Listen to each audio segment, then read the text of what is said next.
Welcome back to the Wizard Weekly, where we talk about everything in gaming. Unfortunately, today I woke up to the unfortunate news that Microsoft suffered yet again some more layoffs. Now, this isn't the first time that we saw Microsoft or Xbox suffer layoffs, not the second time, and likely it ain't gonna be the last time. Let's be real. I've been really adamant about in my YouTube videos whenever I talk about the gaming industry itself.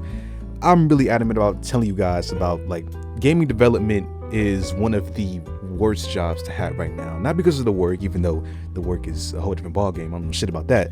But as far as job security and having a stable income, as far as knowing you'll be able to reach a certain point in the next 5-10 years, it's really unfortunate right now, at least in the big industry, corporate level, where most I would guess many game developers are trying to get to, because it'd be a hell of a thing to have on your resume that you work for a really good and big gaming company.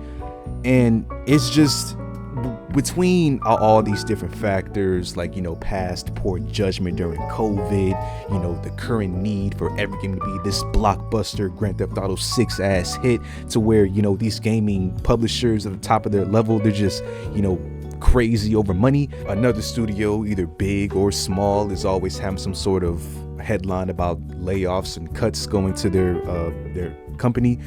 And unfortunately, we're back here with one of the big names in the gaming industry, with Xbox. Now, let's keep doing the wrong goddamn one. I keep doing that. So unfortunately, this whole news broke out in the wee hours of this morning, from what I'm seeing, and it is unfortunately impacting 650 people over at Xbox. And the news, the email that was shared to all these people was, I guess, leaked or shared publicly, and it was from Phil Spencer, our favorite guy.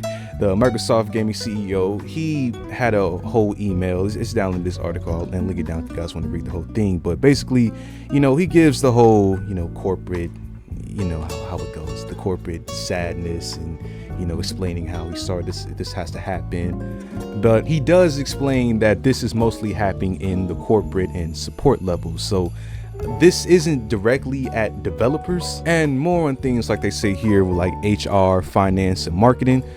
It still sucks, but luckily this time it ain't the developers, people that's making the games, that's suffering, because that's what we see the most of. But still, my heart goes out to those people. But in Phil Spencer's own words, he says that we've made the decision to eliminate all these roles just to organize our business for long-term success, which I'm reading that as they just can't afford these people because of all the changes that they're having right now. We've all been seeing Xbox, cutting corners wherever they can in recent times.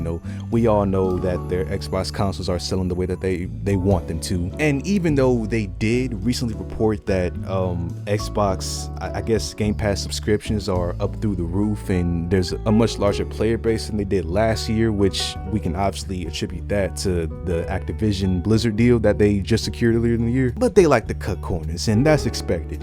They're a business at the end of the day, and this is what unfortunate, conglomerate businesses like to do. I'm using the word conglomerate, loosely, because they have so many goddamn studios, even though they don't do shit with it. So I can probably take that statement back. But yeah, in the rest of this email, he shares that no games, devices, or experiences are being canceled, so that's good.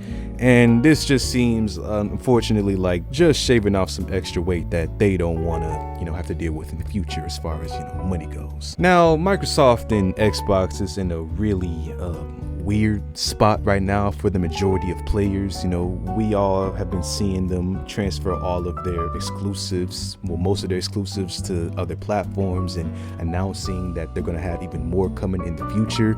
So they're kind of having an identity crisis with the fans. People don't even see the point in owning a console anymore. And then combine that with them earlier in the year closing down some of their studios like Arcane and Tango Gameworks, which is weird, because right after they closed Tango Gameworks, the people that made Hi-Fi Rush, which was a really successful smaller budget title that had a really good turnout when it was surprise announced at one of their game shows. And then right after that, they turned around and said that they need more high impact titles, even though that was a high impact title. It's just been a weird time for the core of Xbox. We can attribute the fact that they have been really successful lately because of the Activision Blizzard acquisition, where they have a whole bunch of all these IPs that they can tap into and are teasing bringing back, like the Transformers games that they have like listed on their app, but you can't download it or buy it right now. So that's probably going to happen in the future, which people are excited about. Obviously Call of Duty, which is probably one of the biggest games of this year, that's going to be out day one on the Game Pass, and that's garnered a whole bunch of potential subscribers right now and in the future. It's a lot of up and down, and even though they're seeing a lot of short-term success, what many fans, including myself, are concerned about is the long term. What is Xbox going to be in the next 5 to 10 years? What is its identity going to be? Now, like I said in my last video, they did tease a while ago them just taking the Xbox platform and turning it into a like multiple game stores on that console. Like you can have Steam games, have maybe like an Epic Game Store, just having a whole bunch of different third-party games and turning the Xbox platform into basically a hub to access all those games, which I'm down with. Like, I'm gonna double down on that. I really would enjoy having all my games at one place. That's why I like playing on PC. So if Xbox had some sort of version of that, I would love to. I love this Xbox controller. I use it whenever I'm playing PC. I love the feel of that. I love having all of my games at one place. So that's a win for me. I'll take it. But still, back to the main point. It is unfortunate to see another round of layoffs in the gaming industry. I just feel like we're getting so goddamn numb to this. Like, every day I see at least one headline for having a studio just either shutting down or having layoffs. It's to the point where I'm just like, man, I'm expecting it. Like when I check for stuff to talk about, I'm expecting to see a layoff, which is really sad because I don't remember it being like this in any recent time, at least in my time looking at the gaming industry. So yeah, unfortunate. Hopefully those people that got affected by this Xbox layoff can transition smoothly. Phil Spencer did say in the email that they're going to get severance pay and after whatever, something about healthcare. So I guess they're still going to be supported in their next venture. Gotta get this damn gnat out of here. But that's it on that. Let's move on. Moving on to possibly some uplifting news to those of us that might have families and people who share a house full of PC gamers. We've got Steam Families finally launching in beta for people to use. Now, this Steam Families is going to be replacing the long-time features of Steam Family Sharing and Steam Family View, which kind of did the same thing that this did, but in different ways. And basically, Steam Families is this feature that allows you to take different Steam accounts, presumably in the same household, and allow you to share your library with multiple people in your household. Now, the way it works is it allows you to share your game, and maybe if another, like your kid or someone wanted to play that title, he wouldn't have to own that game. In when he plays it, he gets his own save file, access to the workshop. It's all basically as if he owned that game, but instead it's still owned by you. Apparently you can have up to 5 members in a household at a time, which is pretty cool. What else? A lot of parental controls. I did see that they allowed you to also, with this update, it allows you to like pre-approve what games that maybe your kid is trying to buy. Like there's like a middleman. They make sure if you want them to actually buy this game. So that's pretty cool for those that have some busybody ass kids. Oh yeah, see, now you can check progress on what games they're playing and how long they're playing it. I feel sad for any kid that tries to like game under their parents view and like try to sneak it, and then they have the Steam Family View shit up, and their parents could just check what day and literally what time they've been playing. Like this is federal as hell, but I don't got kids, so I ain't gotta worry about it. Now, the Steam Family isn't completely integrated into like the public version of Steam. To get this, you gotta do what you gotta do for a lot of these like new cutting edge updates and apply for the beta.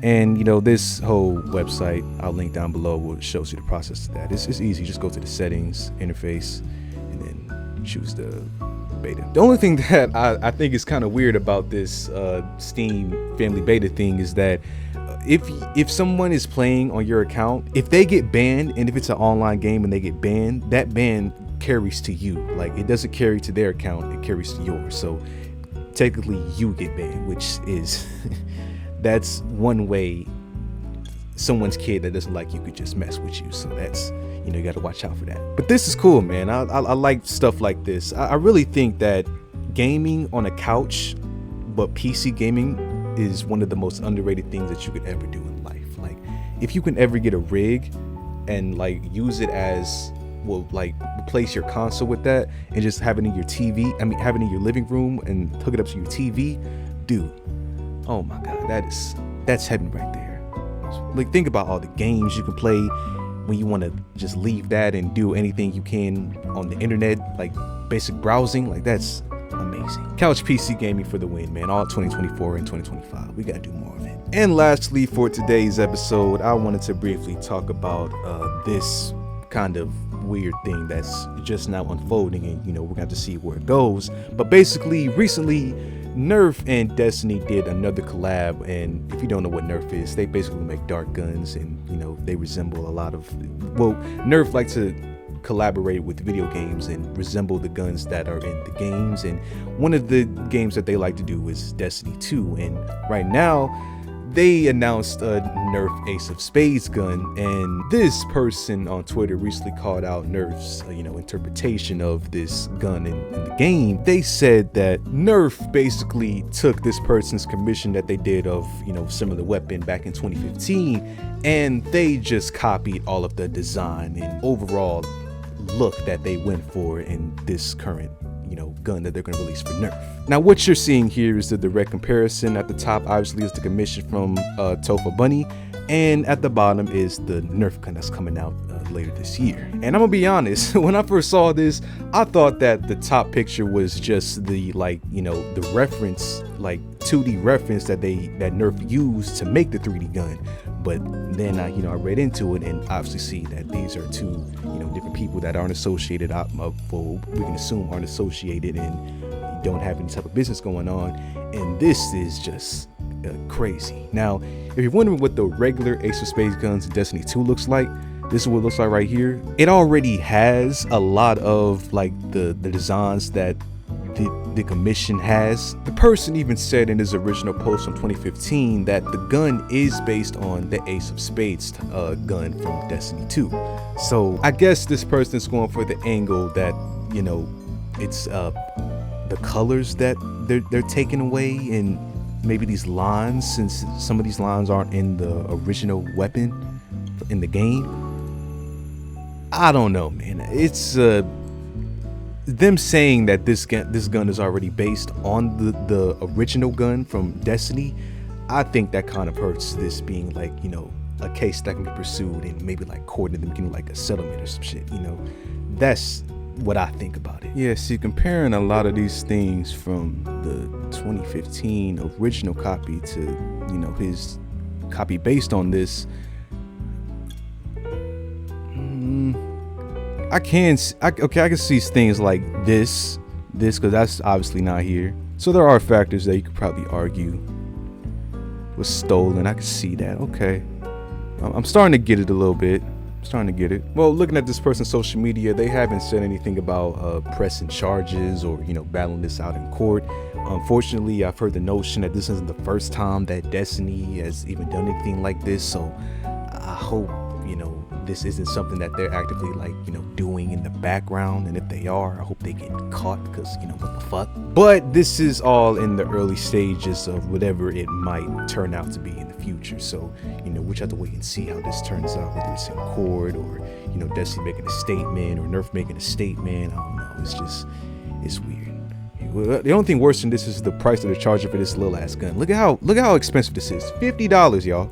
$50 for this, man. Look, I got a Nerf gun right here. This is the best Nerf gun you'll ever have in life. And you know how much I paid for this? $35. This is $50. It don't even, I bet it's not even automatic. This is automatic. You hear that? Come on, man. But yeah, man, that's been the Wizard Weekly today. I'll see you on the next one.